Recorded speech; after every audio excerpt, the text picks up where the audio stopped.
de la Asociación Iberoamericana de Derecho Electoral, del Colegio de Profesores de Derecho Procesal, de la Asociación Nacional de Doctores en Derecho.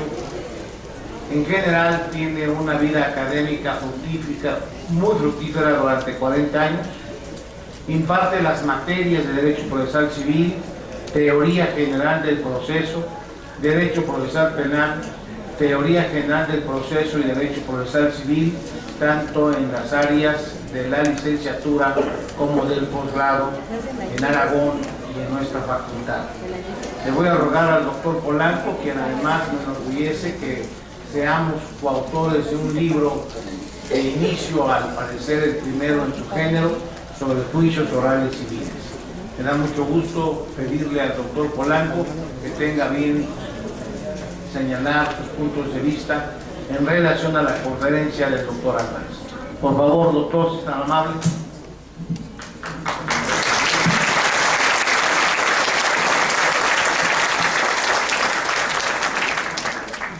Muchas gracias por este aplauso. Con el permiso del presidio de ustedes, amable público, estos eventos enriquecen el acervo. Me da gusto que estén aquí presentes para poder escuchar criterios de Europa y criterios mexicanos. Comenzamos por establecer respecto al crimen organizado una idea doctrinal. Existen delitos convencionales y delitos profesionales.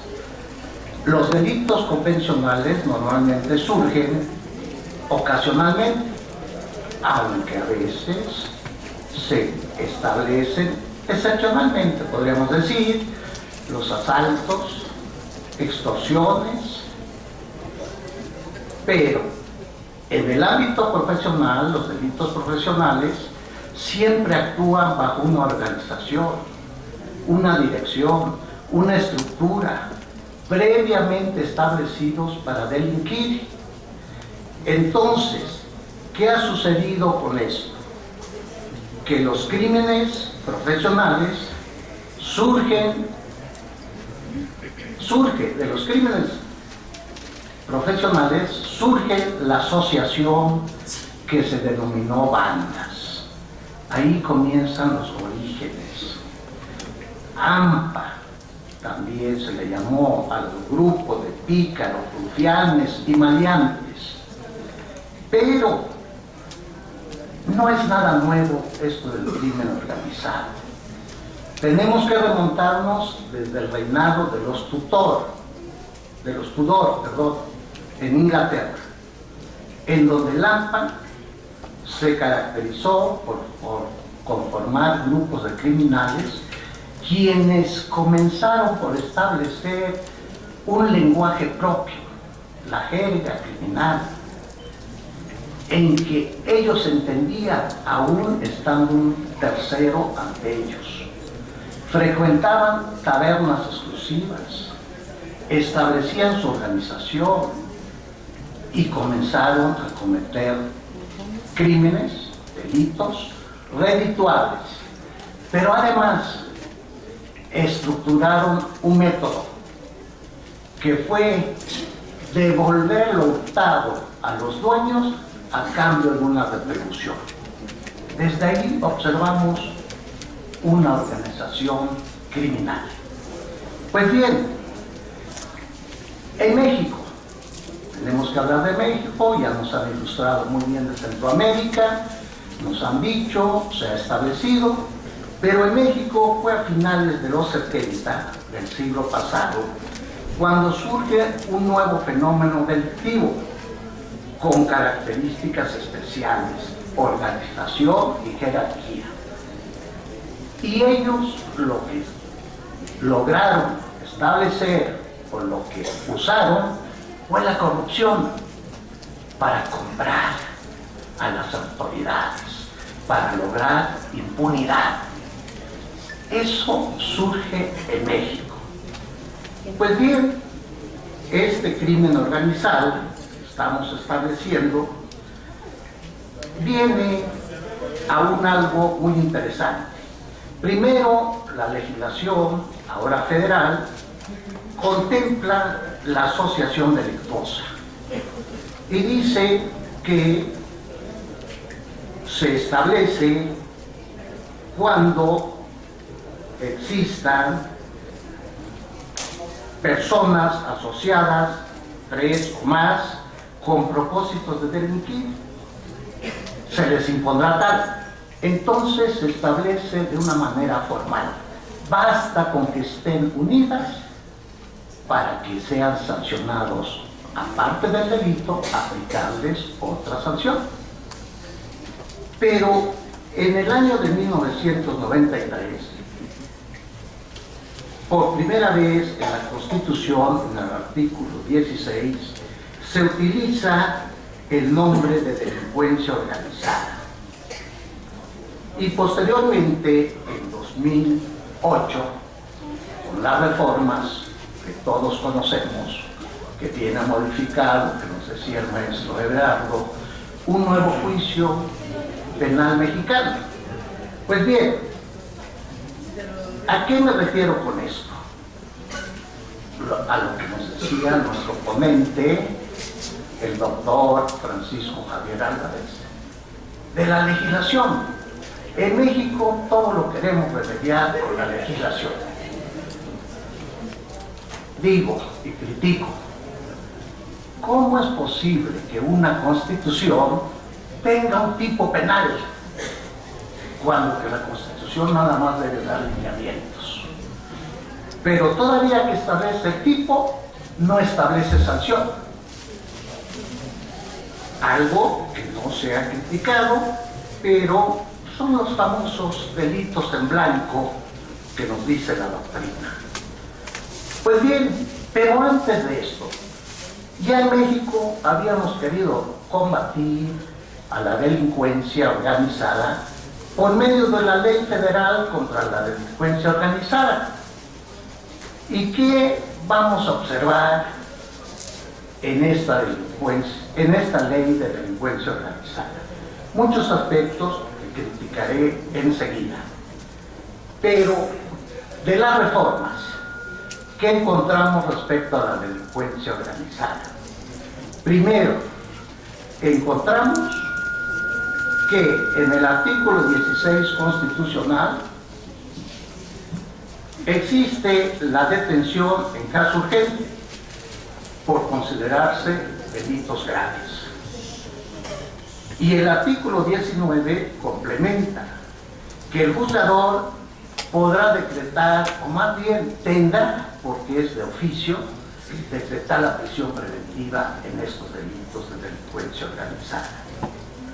También se reglamenta en el 16 constitucional el arraigo, que mucho tiempo se atacó como inconstitucional y se lograron libertades. Pero ahora se ha constitucionalizado al establecerse a nivel constitucional, para que se establezca una privación de la libertad sin previo juicio, violando el 14 constitucional, pero además que se presta a muchas injusticias, porque son cárceles privadas, que puede estar la persona 40 días inicialmente y en su caso por otros 40, si se justifica. En el artículo 18 se contempla un aspecto de segregación al delincuente organizado. ¿Y por qué lo decimos? Porque están en la incomunicación, tienen una vigilancia tanto interior como exterior, no pueden comunicarse ni con los propios internos, están conjugando su penalidad a distancia de la familia, violentando un principio humano, que la familia da apoyo al que esté preso. Pues bien, del 19 ya se había dicho que existe la prisión preventiva de oficio, pero en el 20 constitucional se establece algo que también ya comentó nuestro ponente, la reserva del nombre de la víctima, lo que deja en estado de indefensión al procesado. ¿Contra quién me defiendo? Pero lo peor, ni siquiera se le tomará su declaración en el proceso.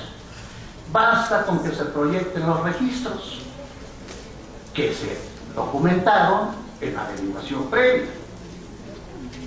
En el artículo 22 se establece algo que también violenta al derecho civil, específicamente me refiero a la propiedad, con la famosa extinción del dominio, pero no solamente porque sea propietario delincuente, por ser poseedor. Fíjense a qué extremo llegamos con nuestras leyes. Y basta con que se presuma que él detenta la cosa. Pues bien, también en el artículo 21 se contempla algo que está en la Ley Federal contra la Delincuencia Organizada, que es lo relativo a aplicar criterios de oportunidad. Si se trata de un miembro de la delincuencia organizada quien aporte datos para lograr desarticular a la delincuencia organizada, a él no se le sanciona, se le arropa, se le da protección. Claro, luego los matan, pero así es México. Pues bien, eso es a nivel constitucional. Todo esto abarca la delincuencia organizada. En cuanto a la ley contra la delincuencia organizada, observamos en su artículo 11 que el procurador, los investigadores, pueden establecer la filtración de personas encubiertas dentro de la organización, con tal de lograr datos para llevarse a la investigación. Esto es un vil espionaje, característica de estados totalitarios y del régimen castrense. Pues bien, luego tenemos en el artículo 16 que se puede ordenar la intervención de comunicaciones. Claro, previa justificación, motivación que se requiere, qué medio de comunicación se va a intervenir, en qué lugar, quién es el comunicador, quién es el receptor, etcétera, etcétera. ¿Qué podemos decir de esto? Que se violenta la privacidad, la secrecía de la comunicación. Pues bien, ante esto decimos que también se reglamenta en la ley contra la delincuencia el arraigo, ahora lo tenemos también en el 16 constitucional. Ese famoso arraigo que mencioné hace un momento, lo tenemos a nivel constitucional y en la ley. En el artículo 15 se autoriza que durante la averiguación previa se puede realizar el cateo. Sí, pero no el cateo general que conocemos cuando un delito se está cometiendo, sino que es un cateo específico para la aprehensión de personas, violentando el 19 constitucional, que requiere denuncia y querella, que se justifique el hecho ilícito consagrado en la ley y que exista la probabilidad de que lo cometió. Lo violentamos mediante la figura del arraigo. En el artículo 13 se regula mantener en secreto toda la investigación ministerial, salvo que se apersone, que declare el inculpado, podrá concurrir con su defensor para tener conocimiento. Pero esto más bien no va enfocado contra la persona ni la sociedad, sino que para que no se divulgue por los funcionarios quienes lo manejan. Y ya se han dado casos en el que se ha cesado, sancionado a servidores públicos que han divulgado esta clase de investigación. En los artículos 29 y 30 se regula el aseguramiento de los bienes que les dije hace un momento que estén relacionados a un delito de delincuencia organizada, que sea de su propiedad o se presuma que son de él o detentarios. Todo esto con fines de extinción de dominio, violando al derecho civil, que no hay previo juicio, aunque tenemos que hacerlo en un proceso civil, se está violentando el derecho de propiedad. En el artículo 34 se establece la protección a los jueces, al inculpado, a la víctima y todo el que intervenga. Desgraciadamente no está estructurado en México. Se oye bonito en la ley, pero no tenemos estructura de lugares, de colonias, donde las personas puedan estar con una seguridad, que haya vigilancia, que tengan servicios, que tengan lugares de recreación. No tenemos nada de eso. Pues bien, se consagra la colaboración que brinda un miembro, que ya lo había dicho, que está en el nivel constitucional, pero ¿qué es lo que se está haciendo aquí? Legalizando la delación, que de acuerdo al artículo 16 constitucional, cuando se estableció en la exposición de motivos, se dijo que quedan prohibidas las delaciones, las pesquisas. Y aquí observamos que se está realizando. Pues bien, el artículo 17 establece lo relativo a la recompensa. Al soplón, al que ayude, vamos a recompensarlo, vamos a premiarlo. Pero se les olvida al hacer las leyes que dentro del crimen hay leyes no escritas y al traicionero lo matan. Es la regla. Pues bien, así es que no vayan a hacer soplones. El artículo 38, este está decente, por eso lo tomé, porque regula que para el ejercicio de la acción penal se requiere denuncia o querella. Sin embargo, la misma Procuraduría promueve la denuncia anónima y ahora ya se le está dando matiz, patente de legalidad en los nuevos juicios, que se realicen las denuncias anónimas. Pero además realiza pesquisas la Procuraduría. Pues bien, ¿a qué conclusiones podemos llegar?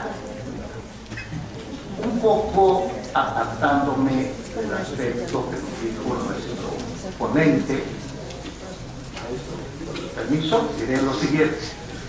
Se requiere para la investigación de estos delitos especialización de los cuerpos policíacos e investigadores, instrumentos técnicos de acopio de pruebas. No tenemos nada. Vamos a poner juicios orales en funcionamiento y no tenemos laboratorios, no tenemos salas, bueno, ni jueces. preparados. El uso del ADN para determinar ausencias y carencias del objeto o el sujeto objeto de investigación. No se utiliza el ADN en México para estos. Participación de peritos técnicos y científicos para la investigación. Nuestros peritos tenemos cuerpos de peritos, hay particulares, hay esto, pero llegan al colmo de que no hay instrumentos para realizar un peritaje científico. De la intervención de las comunicaciones, no estoy en desacuerdo. Sin embargo, debe de ser adecuado, no como se hace arbitrariamente. La detección del objeto del crimen se debe de realizar mediante radar. Pues bien, y por último quiero decirles y pronosticar que lo dicho por el maestro mismo no se va a observar en México. Y desde este momento les digo que tendremos 33 leyes contra la delincuencia organizada. Muy amables.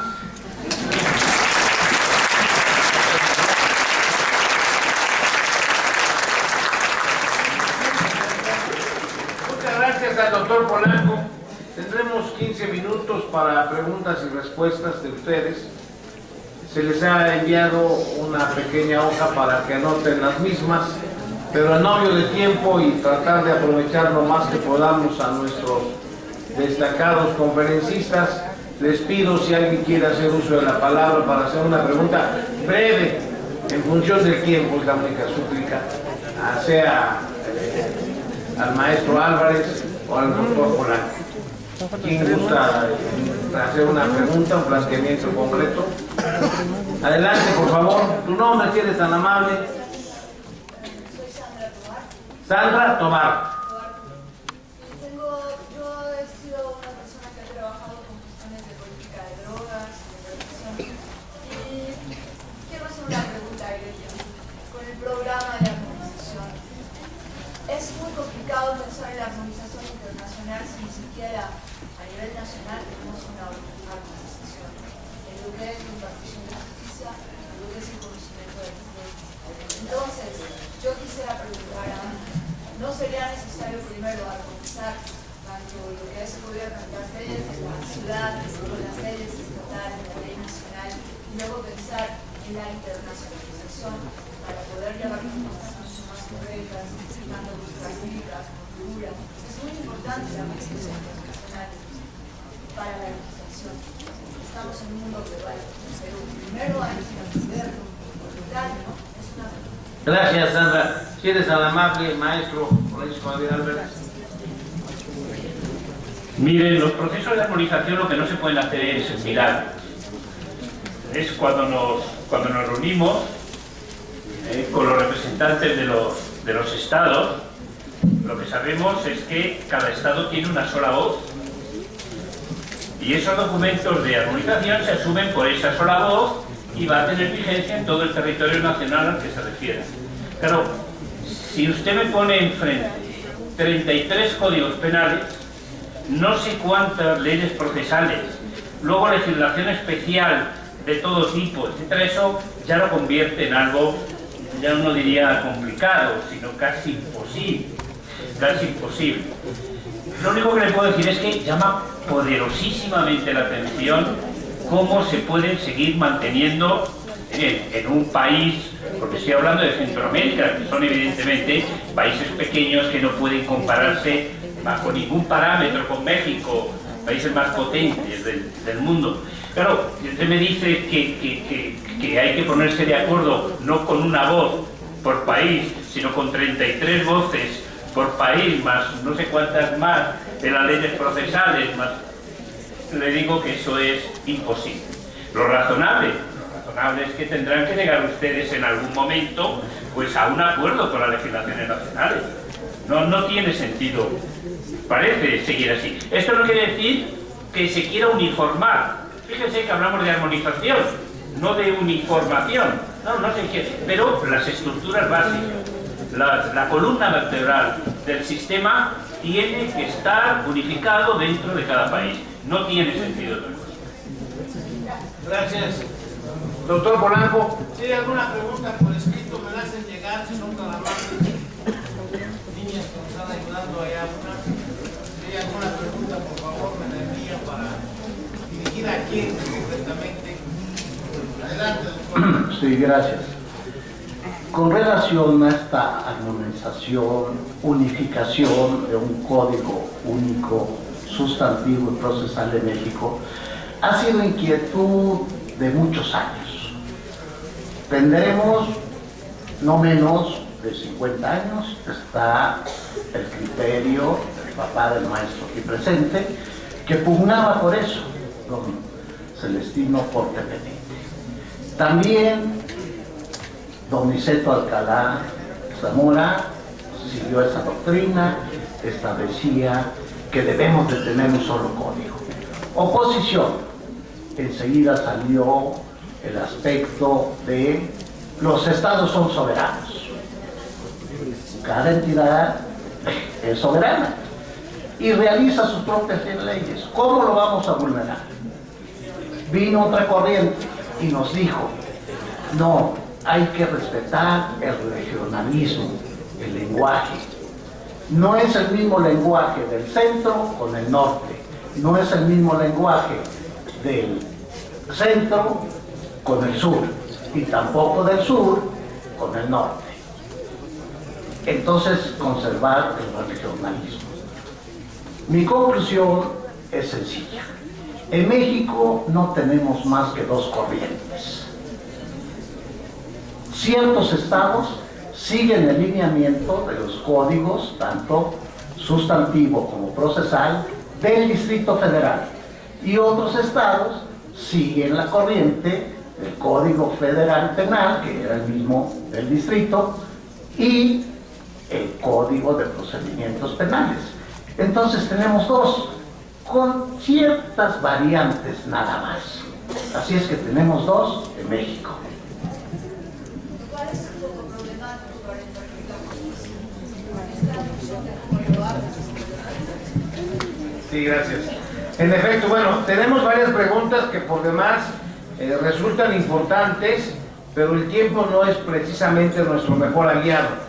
Voy a leerlas en lo general para rogarle al maestro Álvarez y al maestro Polanco que den respuesta a ellas en la medida de lo posible, dada pues la circunstancia del tiempo que ya tenemos la próxima conferencia de inicio. Una pregunta concreta dice lo siguiente: el resto de la población estamos ante una inseguridad jurídica provocado por tipos penales de tal manera que sean producto de un derecho penal del enemigo.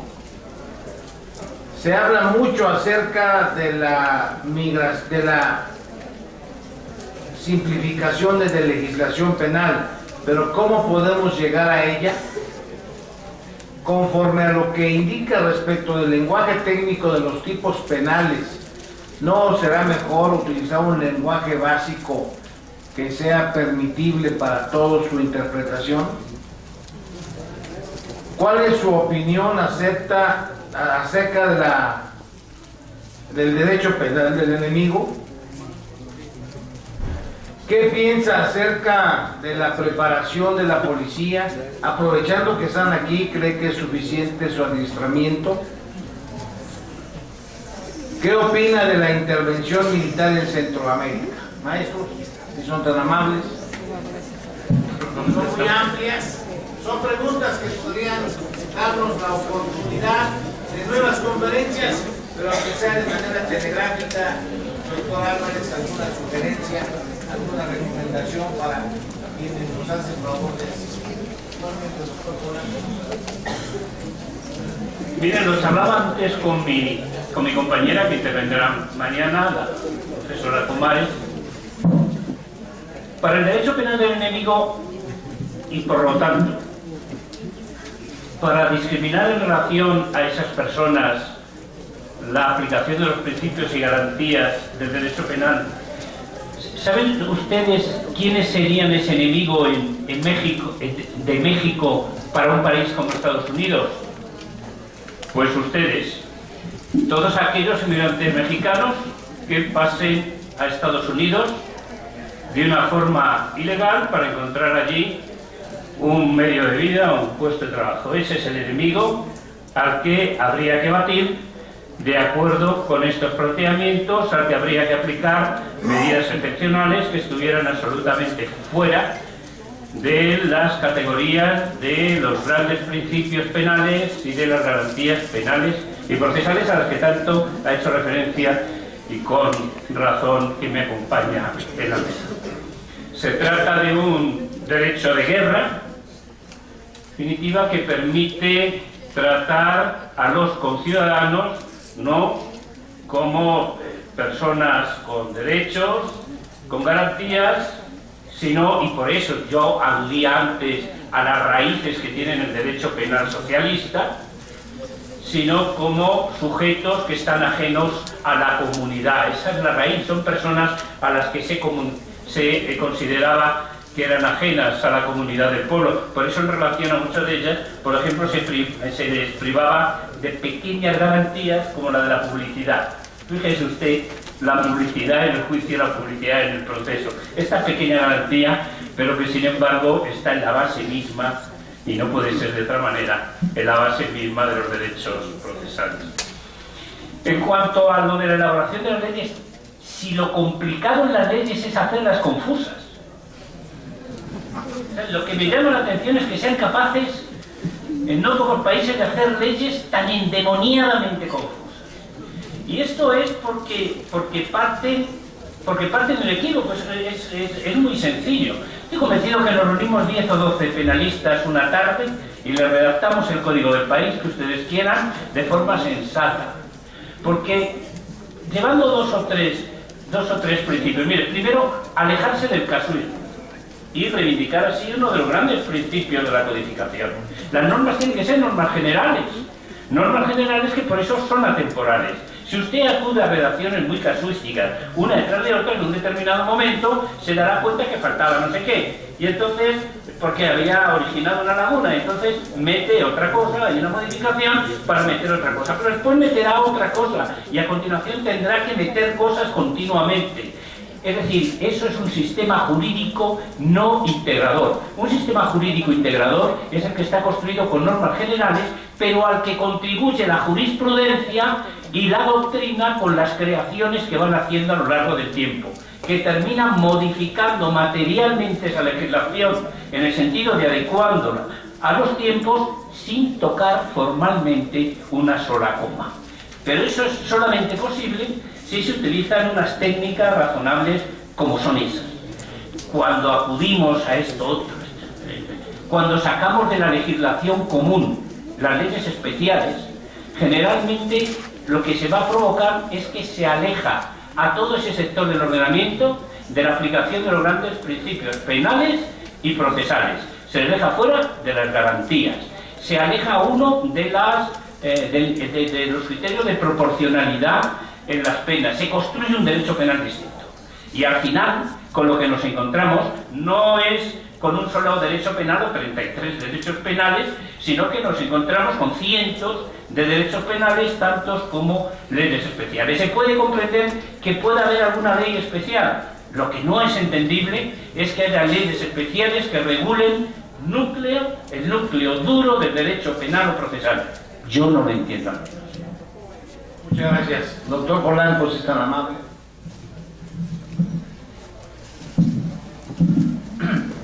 Gracias, doctor. La persona que preguntó sobre inseguridad jurídica, que se va enfocado al derecho penal del enemigo, luego viene otra pregunta del derecho penal del enemigo. Las contesto conjuntamente. Al decir de que hablar del derecho penal del enemigo, tenemos que pensar que estos delitos de delincuencia organizada, por su alto impacto social, se considera de una manera tan sencilla. Es enemigo del Estado, pero del Estado comprendido su población, su territorio y su gobierno. Entonces, esa es la razón de considerarlo enemigo y a la que le debe poner atención nuestro gobierno, cooperar el ciudadano para atacar este derecho que es una lacra social. Digo estos delitos que son una lacra social. En cuanto al lenguaje técnico que se ha establecido, no debe ser un lenguaje técnico elevado, debe de ser, como nos dijo nuestro ponente, de manera clara y sencilla. La técnica legislativa recomienda que los artículos deben ser cortos, entendibles para el pueblo. Inclusive eso de párrafos y párrafos, pues no, pues la numeración es inagotable, porque cada párrafo es un presupuesto. Entonces, ¿por qué no enumerarlo? Y es más fácil de ubicarlo. Encontramos artículos que tienen 6 hipótesis, 7 hipótesis. Por eso decía el maestro, nos complican la vida. Y no solamente al pueblo, sino también al técnico en derecho. Difícil de entender y más difícil de aplicar. Pues bien, eso es en cuanto al lenguaje técnico. Por lo que se refiere a la policía, nos hemos referido, no menospreciamos, y es un mérito lo que están haciendo, el estar superándose, pero nos referimos a la investigación de los delitos de una policía científica, preparada. Y preparada quiere decir que sepa establecer, y voy a retomar esto del lenguaje, porque ahora con estos nuevos juicios que vienen, estamos importando lenguaje extranjero, carpeta de investigación, ya no hay averiguación previa,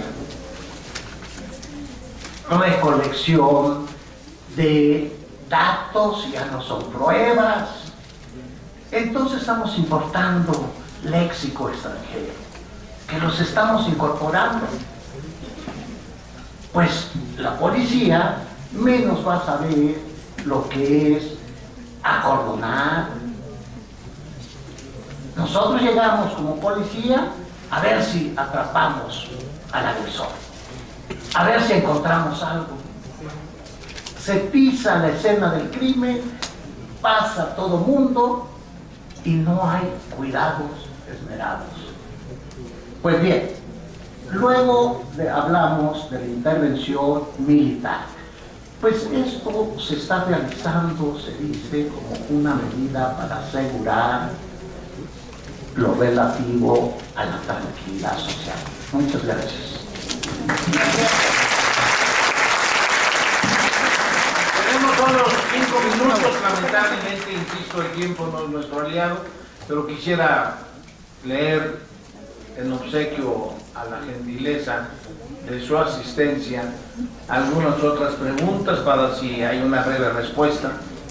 En la inteligencia de que tanto el maestro Francisco Javier Álvarez como el doctor Polanco, para temas concretos de investigación, me han dicho ambos que están a sus órdenes para cualquier duda en sus correos electrónicos, por supuesto. Voy a leer la pregunta. Si la armonización para tener una sola legislación en materia penal representa un reto difícil de cumplir, aún más que no se cuenta con infraestructura técnica y administrativa, ahora con el proyecto de establecer un solo control de mando, ¿no creen que se complica el proceso de armonización y se propicia la impunidad y la corrupción? Otra pregunta. ¿Cómo se implementaría la unificación de la legislación penal en México? Es decir, ¿recomiendan que sea un solo código penal para todos los estados? ¿Consideran que los juicios orales ayudarían a que se haga justicia? Es decir, que se castiga a todos los implicados y responsables de los ilícitos. ¿Cuáles son los riesgos de proteger demasiado a los delincuentes mediante el uso de los derechos humanos? Y una tercera pregunta, ¿cómo se conectan los códigos con las estructuras encargadas de llevarlas a cabo? Y la final pregunta que han formulado, ¿cuál es la estrategia para lograr precisamente esa unificación y armonización en materia internacional? ¿Alguna respuesta breve, por supuesto, maestro Álvarez? 3 palabras, pero solo referido a un tema. Los otros, la verdad es que no tengo información como para poder opinar, son referidos a la política judicial, legislativa interna mexicana. Digo solo 2 palabras referido a la aplicación de los derechos fundamentales. Creo que esta es una cuestión que ha de quedar clara. Todos, incluidos los delincuentes, tienen exactamente los mismos derechos que los demás, excepto aquellos que se vean limitados, restringidos o suprimidos por las medidas cautelares que se apliquen en su caso o por la sentencia definitiva. Se acabó. Todo lo que no sea eso va a significar entrar en una subjetivación del derecho penal que hemos visto a través de la historia del siglo XX las nefastas consecuencias de todo tipo a la que se ha llevado. Y además se trata de decisiones siempre arbitrarias en el que alguien en un determinado momento va a pasar a señalar quiénes son esas cuasi personas frente a las totalmente personas que estas últimas sí serían titulares de todos los derechos. Ese es un planteamiento, a mi modo de ver, y en fin, respetando al que naturalmente mantenga cualquier otra opinión, es un planteamiento absolutamente autoritario en el ámbito del derecho. Doctor Polanco, si es tan amable en alguna sugerencia o opinión. Gracias, maestro. Con relación a esta unificación de la legislación de México, pues es un trabajo legislativo a propuesta de grupos de ciudadanos que, si nos hiciesen caso, de aquí de la facultad ha habido muchos proyectos que se han enviado, pero no prosperan. Di mi punto de vista, cuáles son sus pros y sus contras a su momento. En cuanto a lo relativo a que si se unifica crearía impunidad, pues no, porque las leyes tendrían que ver que sean en el sustantivo los tipos penales y en lo adjetivo el proceso a seguir, siempre y cuando no se violente el debido proceso. Entonces, siguiendo esos lineamientos, no llegaría a esto.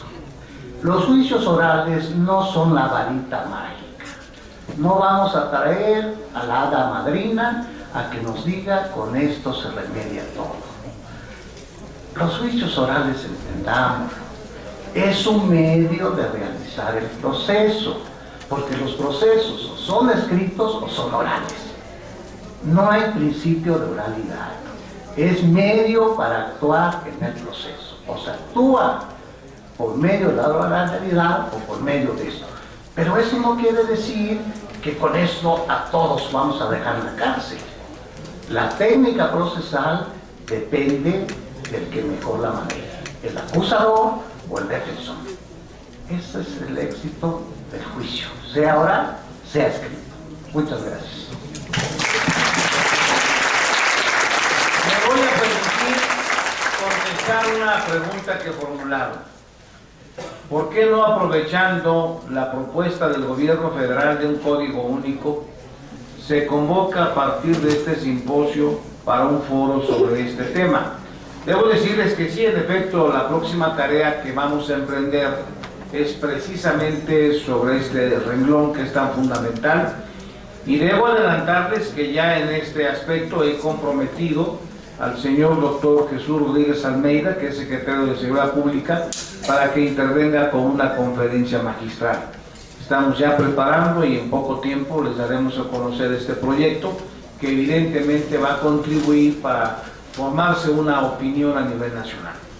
Por lo que se refiere a esta primera conferencia del simposio, a la extraordinaria participación de precisamente mi extraordinario amigo el doctor Álvarez García, del doctor Polanco Braga y del doctor Moreno Cruz, solo me resta agradecerles profundamente su ayuda, su participación, las enseñanzas que nos han dejado, y a ustedes también agradecerles su presencia, a mis colegas maestros, a los alumnos y no digamos a nuestros cuerpos de seguridad que una vez más han sido señalados como bienvenidos a esta su casa. A todos ustedes, señoras y señores, muchas gracias. Solamente 5 minutos para poder iniciar la segunda conferencia del día de hoy, de tal manera que solo hacemos el cambio correspondiente y la iniciaremos de inmediato para aprovechar intensamente la mañana. Muchas gracias, muy amables. Denominado dinero del crimen, y será precisamente la doctora Beatriz Escudero García Calderón que nos haga a favor de referirse a este relevante y particular tema. Ella se doctoró con premio extraordinario en la Universidad Complutense de Madrid y se dedica a la docencia tanto en la Universidad Rey Juan Carlos como en la Carlos III de Madrid. También lo hace en la Universidad San Pablo. Amplió sus estudios en Alemania, donde preparó su tesis sobre el consentimiento en derecho penal. Entre los temas de su atención intelectual que se han plasmado en publicaciones diversas, se encuentra, entre otros, la imputación objetiva, el abono de la prisión preventiva o la disponibilidad de la propia vida. Actualmente participa en relevantes proyectos de investigación sobre derecho penal de la seguridad y la violencia frente a las mujeres. Yo quiero destacar un hecho, porque sin duda la mayor parte de los que asisten estarán durante todas estas jornadas.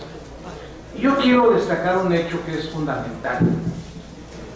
Tengo el privilegio de mantener una relación sistemática con las universidades españolas y algunas argentinas.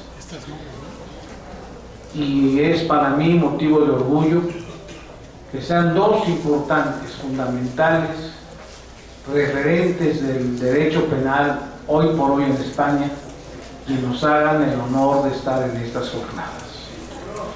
Tanto el maestro Francisco Javier Álvarez García como el doctor Gonzalo Quintero son árboles esenciales, fundamentales. De tal manera que no es posible dejar de reconocerles este esfuerzo que han hecho por acompañarnos. Pero con ellos, discípulos suyos, se han también comprometido en este trabajo.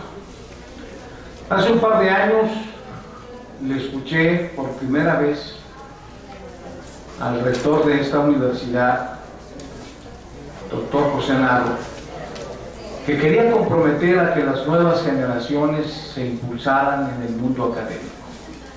Con ello inclusive impulsó si no jubilación, sí el estímulo para quienes se fueran y fueran dejando sus sitios a personas jóvenes. En España esto ya tiene tiempo en que los maestros de gran capacidad intelectual, de gran solidez profesional y de prestigio sin duda absoluto, están marcando nuevos senderos. Ahora debo reconocer que el maestro Álvarez y el maestro Quintero han traído consigo a discípulas destacadísimas, formadas con el estricto sentido que marca la Universidad Española y que es y ha sido siempre un reflejo importante en nuestro país. Por ello, pues, quiero insistir en que la juventud de la doctora Beatriz Escudero, como a su vez de su colega, que también el día de mañana nos hará el favor de participar, como es la maestra María Esther Pomares, dejan en claro este compromiso de unir la capacidad con la experiencia. En ese sentido, pues, bienvenida maestra Beatriz Escudero, y le doy el uso de la palabra en este importante tema que se denomina el dinero y el crimen. Muchas gracias.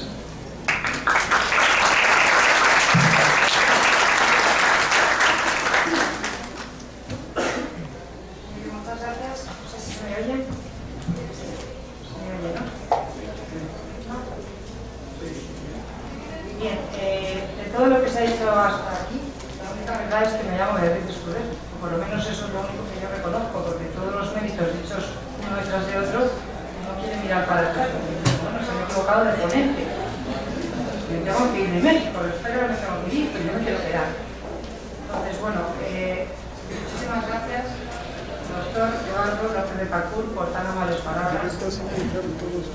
No he superado el susto inicial de lo que han dicho, que me gustaría empezar hablando de la justicia, de lo que es la justicia, pero como jurista. Como jurista. Es decir, yo veo pueblos enfadados, veo Europa enfadada, veo muchos países enfadados, porque es evidente que existe una diferencia abismal entre la teoría y la práctica. Eso no podemos remediarlo, pero los juristas tenemos que creer en principios, porque si no creemos en principios, entonces ya estamos perdidos. La práctica será otra cosa, pero los principios hay que mantenerlos. E intentando mantener una conciliación, de la que hablaré al final de esta conferencia. Bien, una primera definición de justicia es la de dar a cada uno lo suyo. Cuando un estudiante empieza la carrera, le dicen, ¿qué es lo justo? Dar a cada uno lo suyo. Eso no responde a los fines del derecho penal. El derecho penal no pretende dar a cada uno lo suyo. El derecho penal no pretende retribuir. Para empezar, porque no podría. Porque ¿cómo se retribuye una vida? No se puede retribuir. No digamos ya si una persona mata a dos, porque entonces sería matarla dos veces. Pero es que ni siquiera aunque mate a una. Eso es irretribuible, es imposible. El derecho penal persigue otra cosa. Persigue no el castigo, persigue la prevención. Y ese objetivo, quizá un poco naif, es desde luego el que nos tiene que guiar, el único que nos puede guiar. Bien. Además, me gustaría decir que hace mucho, porque cuando uno da una conferencia en una universidad tan importante como esta, y ahora agradeceré a todo el mundo su presencia aquí, me gustaría recordar una frase que hace no mucho escuché y que me encantó, que decía, en el ámbito de lo emocional, la gratitud es la justicia del corazón. Eso es la gratitud. Y ustedes dicen una expresión que a mí me encanta, dicen, es de ley, ¿verdad? Dicen, es de ley. Bueno, pues es de ley que yo muestre mi más profundo agradecimiento al maestro de maestros, el doctor Eduardo López Betancourt, a los compañeros que me han traído a este viaje estupendo, a los maestros aquí presentes, excelentísimos, ilustrísimos, señoras y señores, como se dice en mi universidad, donde se conservan mucho las formas, al cuerpo de policía por estar aquí y a la generosidad de los estudiantes, que esa es absoluta, porque ellos vienen aquí simplemente a escuchar, a aprender. Eso es muy generoso. Bien, de México yo solo he oído cosas buenas, solo cosas buenas. Su gente la conozco porque tengo muchos amigos que han hecho el doctorado conmigo en la Complutense y guardo gratísimos recuerdos. De México yo no he oído más que parabienes. Me han hablado, bueno, he probado sus comidas, evidentemente, me han hablado de sus tierras, me han hablado de todo. Es la primera vez que yo estoy en México, no he podido estar antes. Bien, a mí me han dicho que todo el mundo que viene aquí se enamora. Se enamora y no quiere volver. Y se enamora como es el amor, y como son los principios. Se enamora sin remedio y directamente. Como se enamoró Diego Rivera de Chacán, ¿no? Pues así, me voy a enamorar yo en cuanto termine esta conferencia. Porque tengo que reconocer que a mí no me ha dado tiempo a pisar la calle. Bien, voy a ser breve yo por dos razones. Una, que me tienen que disculpar, que se llama la aplicación de las leyes de la naturaleza. Estoy afónica. Afónica, tengo un constipado, por eso el profesor Quintero me va a acompañar para ayudarme y resolver mi afonía. Y en segundo lugar, porque esto no es una lección magistral, esto es mucho más que una lección magistral. Esto no es una lección en la que un maestro está dando clase a unas personas que aprenden y escuchan. No, no, esto es mucho más. Esto es una conferencia en la que hay eminentes maestros, eminentes profesores, estudiantes, una mezcla maravillosa y complicadísima en la que lo que se tiene que procurar es el debate. Bien, sobre todo he oído, además de las maravillas de México y de sus gentes, que México es una tierra de valientes. Y a mí me gustaría adoptar en esto una actitud un poco más positiva. México es una tierra de valientes. Y lo es también en el ámbito penal. Y yo quiero adoptar, me quiero alinear con la maestra María Luisa Quintero, muy afamada aquí, y quiero ser positiva. Entiendo que todo se podría haber hecho mejor, todo es mejorable, pero hemos hecho algo. Han hecho ustedes algo. Ahora les contaré el desastre que hemos hecho nosotros. Bien.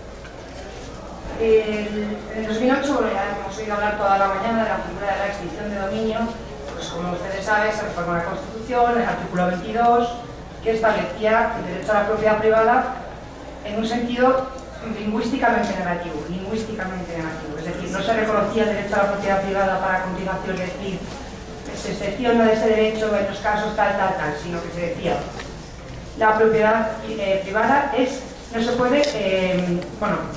puede quitar de ninguna manera, salvo estos supuestos, y se metían 4. Pues bien, lo que se ha hecho en 2008 es establecer otro supuesto. Se ha hecho ni más ni menos que modificar la Constitución, y eso tiene una trascendencia importantísima. Antes de hacer referencia a la reforma, que bueno, voy a pasar de puntilla realmente, me gustaría subir para ver la cuestión con perspectiva. Porque esto no es un problema de México, evidentemente. Esto es un problema del mundo entero. Es un problema de Europa. Es un problema de siempre. De antes y después de siempre. Bien.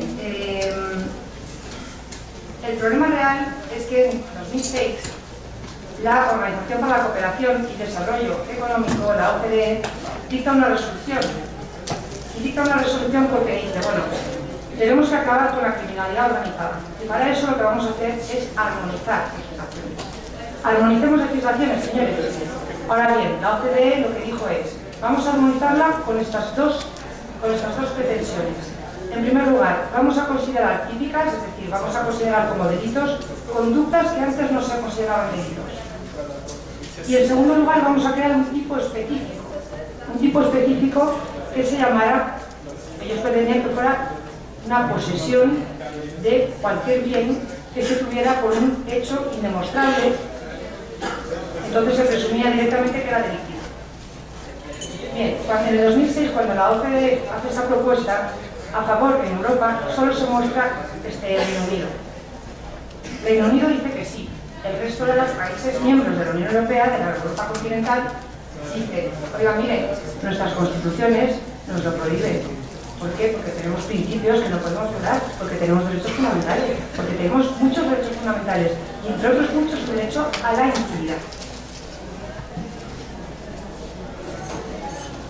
Como no se podía hacer lo que decía la OCDE, lo que se hizo fue suplir esas carencias de la siguiente manera. En el campo de los delitos, ¿qué se hizo? Modificar el delito de blanqueo. ¿Y cómo se modificó? Pues como hemos dicho esta mañana y como se ha repetido aquí 10 veces y como ha dicho el profesor Álvarez García, considerando la mera posesión como constitutiva de delito. Ya era una presunción contra reo. Bien. Aparte de los infinitos problemas que plantearía eso, porque además de violar